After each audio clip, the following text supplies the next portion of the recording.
ऋषिमुनियों की पावन धरती, देश धर्म का नाता है। कहते सारे लोग यही है, वो हमारी माता है। जाग उठो ओ भारतवासी, जाग उठो ओ भारतवासी, गौ पर छुरियां चलती है। बंद करो गौ माँ की हत्या, सारी जनता कहती है। बंद करो गौ माँ की हत्या, सारी जनता कहती है।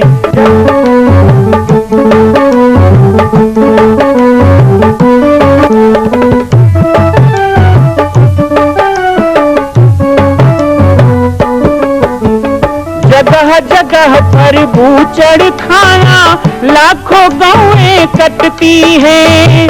किसे सुनाए व्यथा हमारी, नैना नीर बहाती है। रक्षा करना गौ माता की, रक्षा करना गौ माता की, गीता ज्ञान सिखाती है।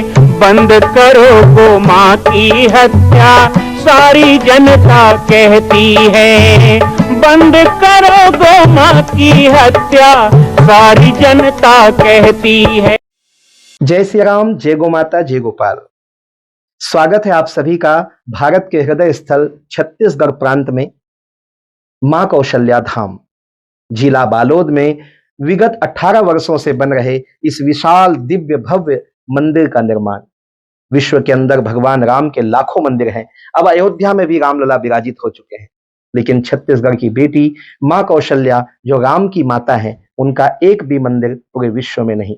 इसीलिए यह विशाल तीर्थ का निर्माण विगत वर्षों से चल रहा है बालोद जिला छत्तीसगढ़ में। 25 करोड़ की लागत से बनने वाला 108 फीट ऊंचा, 65 फीट चौड़ाई और 136 फीट लंबाई का राजस्थान के ठोस पत्थरों से बनने वाला यह मंदिर हजारों वर्ष तक भारत में 5वें धाम कौशल्या धाम के रूप में स्थापित रहेगा। 3 तल के इस मंदिर में प्रथम तल पर भगवान शिव, मध्य तल में गोद में रामलला को लेकर स्वर्ण सिंहासन में मां भगवती कौशल्या विराजित होंगी और तीसरे तल पर पंचमुखी हनुमान। इसके अलावा सामाजिक समरसता को समर्पित यह मंदिर सनातन हिंदू धर्म के समस्त देवी देवताओं महापुरुषों की मूर्तियों से सुसज्जित होगा। आप सब एक एक मूर्ति का संकल्प भी इस मंदिर के लिए कर सकते हैं। ध्यान रखिएगा, यह अवसर बार बार नहीं मिलेगा, क्योंकि 2026 में मां कौशल्या का दिव्य भव्य धाम स्थापित हो जाएगा। मां कौशल्या विराजित हो जाएगी। एक बार पुनः आप सबको निवेदन करूंगा, आइए, जुड़िए और सबको जोड़िए इस विशाल तीर्थ के निर्माण में। मैं राम बालक दास महात्यागी आप सभी को आह्वान करता हूं, संपूर्ण प्रदेश एवं देशवासियों को, कि जिस तरह रामलला के दिव्य भव्य मंदिर के लिए आप सब ने मुक्त हस्त से दान दिया है, इसी तरह मां कौशल्या के एकमात्र विश्व के प्रथम धाम के निर्माण में आप सभी मुक्त हस्त से दान दें। यह दान 3 आहुति के रूप में लिया जा रहा है। हम 1100, 1700, 5100, 11,000, 21,000, 1 लाख, उससे भी अधिक जो भी राशि करना चाहें 2025 और 26 के अंतर्गत 3 बार देने का संकल्प लेंगे। प्रथम दिवस में जल यात्रा के साथ आप लोगों ने इस कार्यक्रम का प्रारंभ किया। मैं दर्शन कर रहा था कि आपके क्षेत्र में, आपके निवास स्थान पर हर चौक चौराहे पर मंदिर है। मैंने गणेश मंदिर का दर्शन किया, भाव नमन करता रहा और मैंने कहा मैं एक दिन आऊंगा, सब जगह माथा टेकूंगा।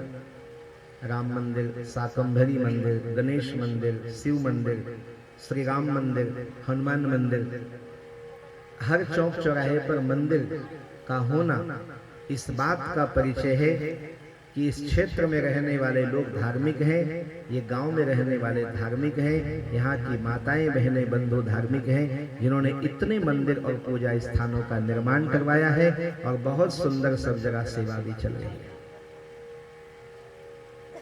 जल यात्रा का महत्व है, पोथी यात्रा का महत्व है।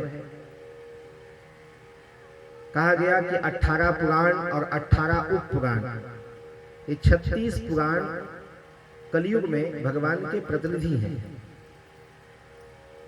ये साक्षात नारायण के रूप हैं। जैसे विष्णु के 24 अवतार माने गए,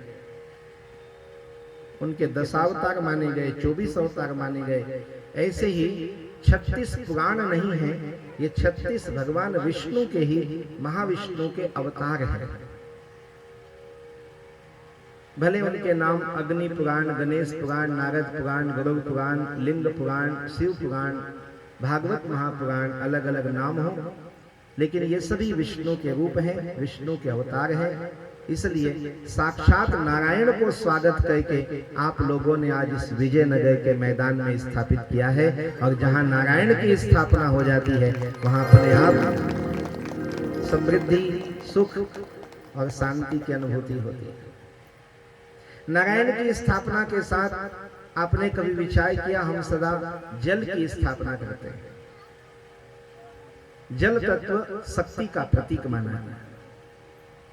5 तत्व प्रकृति के हैं, 5 तत्व पुरुष के हैं, और 5 तत्वों में प्रकृति पूरक जो है तत्व, उसमें जल तत्व है। जल तत्व समस्त सृष्टि के उद्भव से लेके सृष्टि से लेके अंत तक के निर्वहन करता है हमारे जीवन को।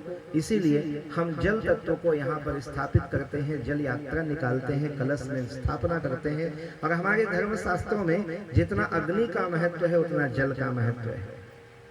भगवान शिव को अग्नि का प्रतीक माना गया और माता पार्वती को जल तत्व का प्रतीक माना गया।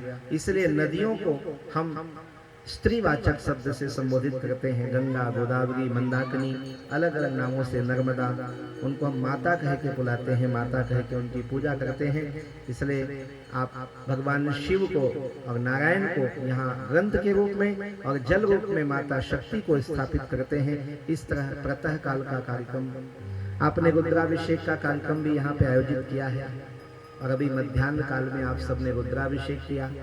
भगवान रुद्र की मिट्टी की मूर्ति बनाकर पूजा करना, सांगोपांग पार्थिव पूजन करना, ये इतनी प्राचीन परंपरा है, आदि परंपरा। वैसे तो सनातन से आदि कोई परंपरा नहीं है, सबसे पुराना पुरातन जो है वही सनातन है।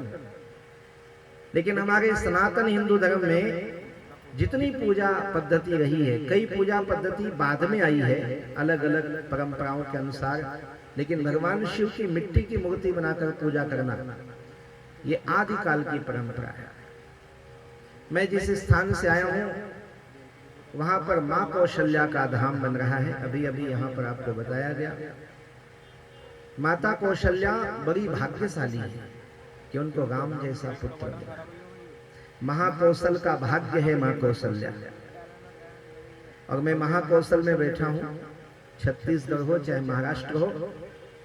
अभी हम इसे उत्कल, विदर्भ और छत्तीसगढ़ कहने लग गए, लेकिन ये 3 प्रांत को मिला दिया जाए तो तीनों को मिलाने से महाकौशल बनता है। ये पूरा महाराष्ट्र जो है वो महाकौशल ही है। पूरा मध्य भारत, बुंदेलखंड से लेकर के नर्मदा के किनारे, ये सब महाकौशल है। और जो छत्तीसगढ़ का उड़ीसा तक भाग है, जगन्नाथ धाम तक, वो महाकौशल है। ये पूरे महाकौशल की समृद्धि माता कौशल्या से है। कितनी बड़ी बात है कि महाकौशल में जन्म लेने के कारण अपनी बेटी का नाम कौशल्या रखा गया।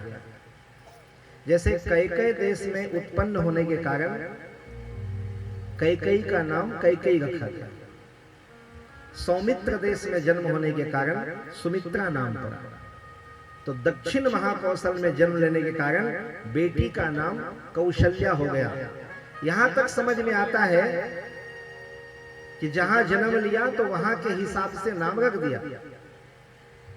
लेकिन जब कौशल्या का विवाह अवध प्रांत में हुआ, ध्यान से सुनिएगा, जब कौशल्या का विवाह अवध प्रांत में हुआ तो प्रायः देखा जाता है कि कन्या जहां जाती है वहां के नाम से उसको जाना जाता है, वहीं का गोत्र भी हो जाता है। आपके यहां भी होता है, गोत्र बदल जाता है ना विवाह के बाद, सरनेम। लेकिन कौशल्या ऐसी दिव्य नारी है, कौशल्या एक ऐसी दिव्य माता है कि महाकौशल में जन्म हुआ इसलिए कौशल्या, लेकिन जब अवध प्रांत में गई तो वहां का नाम भी कौशलपुर हो गया, कौशल्या के कारण हो गया। नहीं तो अवध में जाने से कौशल्या का नाम बदल जाना चाहिए था, लेकिन जहां वो गई उस प्रांत का नाम बदल गया। ये दक्षिण महाकौशल हो गया, वो उत्तर महाकौशल हो गया। वो कौशल्या भी पार्थिव पूजन करते थे। अग्नि पुराण में इसका वर्णन आता है। और वैसे तो श्री क्षेत्र कमल क्षेत्रे पद्मायालोचना सदा कौशल्या मित्रकाम तो लिंग पूजनम शुभे।